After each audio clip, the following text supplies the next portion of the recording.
Marseille a connu, si je schématise, si vous voulez, une première poussée industrielle forte dans la première moitié du 19e siècle, avec l'introduction des machines à vapeur dans l'ensemble des industries. Eh bien, tout ce système-là s'effondre dans les années 1960-1990, et ça dure encore un peu jusqu'aux années 2000.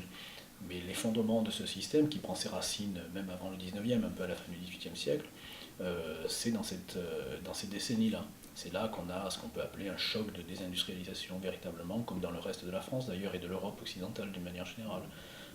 En France, entre les années 74 et 84, on va perdre à peu près 1,5 million d'emplois donc industriels, donc c'est vraiment énorme, et en PACA aussi, et à Marseille en particulier, on va voir disparaître quelques-uns des plus beaux fleurons de l'industrie locale, que ce soit dans la réparation navale, l'industrie chimique, l'industrie agroalimentaire, les tuileries, les huileries, les savonneries. On a véritablement un choc dans ces années-là, avec tout un système qui s'effondre pour donner naissance à autre chose qui est en place aujourd'hui, pas tout à fait terminée, mais qui est davantage orienté vers le tertiaire, vers la logistique, vers le service, la croisière, etc.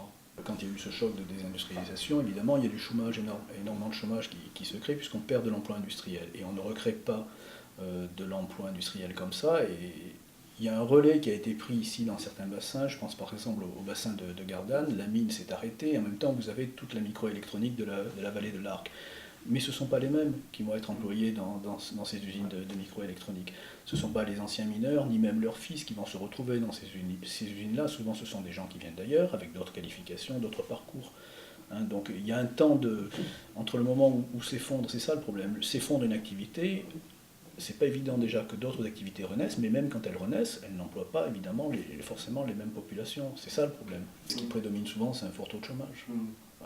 Quelques-uns arrivent, s'ils sont suffisamment jeunes, s'ils ont la formation, la capacité de le faire, peuvent se reconvertir dans une autre activité, mais c'est compliqué, ou partir, mais c'est encore plus compliqué.